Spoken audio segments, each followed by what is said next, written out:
The long-awaited The Batman will finally be released in theaters within 6 months. The DC blockbuster deals with the origin story of the Dark Knight and shows how he became the way we know him today. The focus of the noir story is not only on Batman's masterful detective skills, but also on the large number of enemies he faces. One of them is even to get his own spin-off series, namely the Penguin. The villain embodied by Colin Farrell will reportedly experience a similar rise in the series as Tony Montana did in Scarface back in the day. Behind the camera, the Batman director Matt Reeves serves as a producer, while the script is expected to come from showrunner Lauren LaFranc. The series is set in the time period before Oswald Cobblepot gets his villainous name of the Penguin, and in which he's still not a great deal in the underworld of Gotham City. So maybe the Scarface comparison doesn't sound so far-fetched after all. It is currently not known when exactly the Penguin series will be released.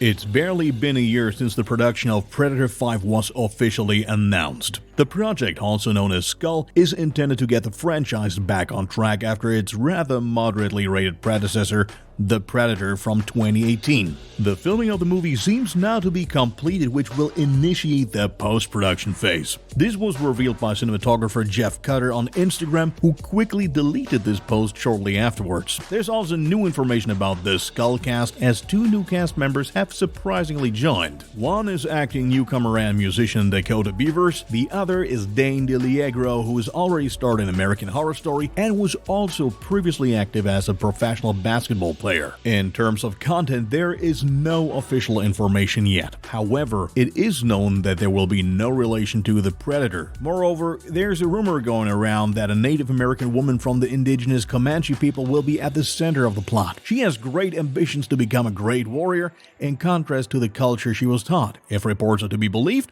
the film is set at the time of the American Civil War, in other words, in the period from 1861 to 1865. 10 Cloverfield Lane director Dan Trachtenberg is in charge of the development, while screenwriter Patrick Asin is responsible for the screenplay. Providing some continuity behind the scenes is John Davis, who has been a producer on every single Predator film to date. It is not yet clear when we will be able to see Skull in theaters, but we expect it to be released in the course of next year.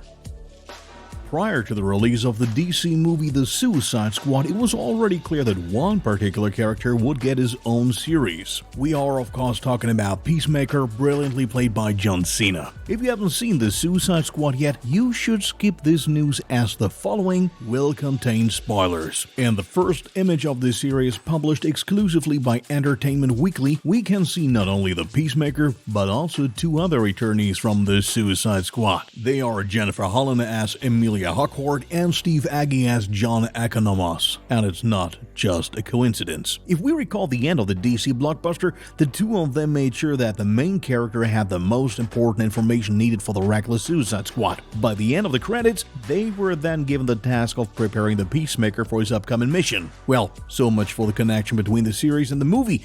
However, these are not the only characters we can recognize in the picture. In the background, we also see Chakudi Iwuji as Clemson Morn and Danielle Brooks as Leota Adebayo. To the right of the Peacemaker, we can see the last supporter in the picture, which is Adrian Chase alias Vigilante, played by Freddie Stroma.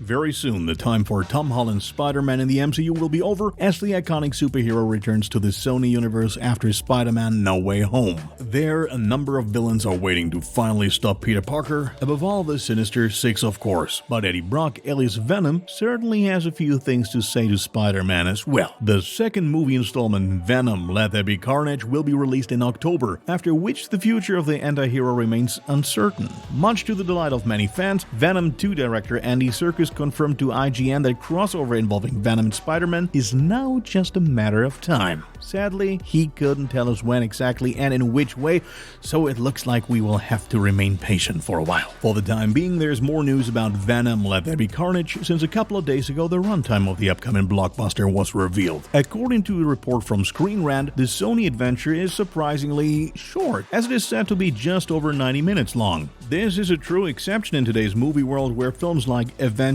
Endgame can keep you in front of the screen for nearly 3 hours. Regardless, the short running time means that we can expect compressed but hopefully all the more intense action on the big screen. Venom Let There Be Carnage will be released on October 1st, 2021. Director Olivia Wilde published the first teaser for the upcoming thriller Don't Worry Darling on Twitter a few days ago. The short clip shows us first impressions of the two main characters played by Harry Styles and Florence Pugh. The story is about a traditional married couple from the 1950s. Their life could hardly be more idyllic, or at least so one thinks at the beginning of the trailer. It quickly becomes clear that there's more to the story, and we see disturbing images that are more reminiscent of a horror flick. Particularly striking is the creepy song that's playing in the background, sung by Florence Pugh herself. We think that the teaser definitely whets the appetite for more. Director Olivia Wilde had her breakthrough as an actress on the teen series The O.C. Others may also know her from the Niki Lauda biopic Rush, which came out in 2013. How she succeeded in directing the new thriller and what dark secrets shake the suburban idyll is something you can find out from September 23rd, 2022, in the US at least. We will keep you up to date on the latest news about Don't Worry Darling as always.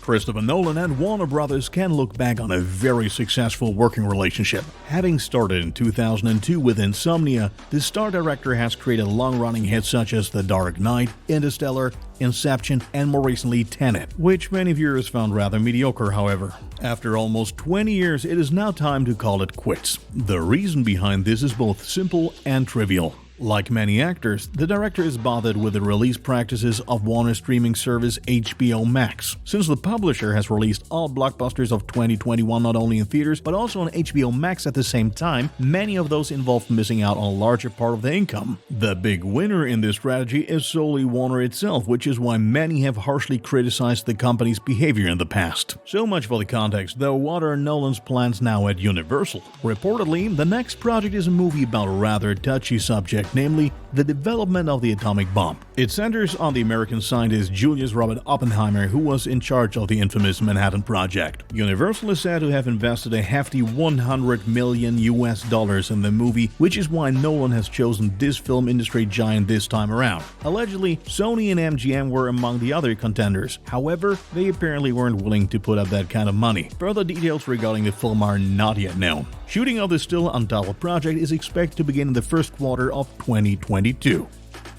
Mad Max Fury Road created a sensation in the movie community some 6 years ago. Its uniqueness and elaborate visual effects were repeatedly praised. This is something we can only agree with, as the project was characterized by lengthy filming and complex post-production. In fact, the post-production alone took 3 years of work. As a result, the fan community was thrilled when another spin-off of the franchise was announced in 2020 based on the backstory of Charlize Theron's character Furiosa. Particularly surprising was the announcement that the film would be released in the summer of 2023 after barely 2.5 years. Well, a few days ago, we received the sobering news that the film would be pushed back by almost a whole year to May 2024. Considering the various safety precautions due to the pandemic and a perfectionist director like George Miller, even that still seems very optimistic, all the more so since the team continues to have half a year less time compared to Fury Road. In other words, we need to be patient until we can finally see the prequel,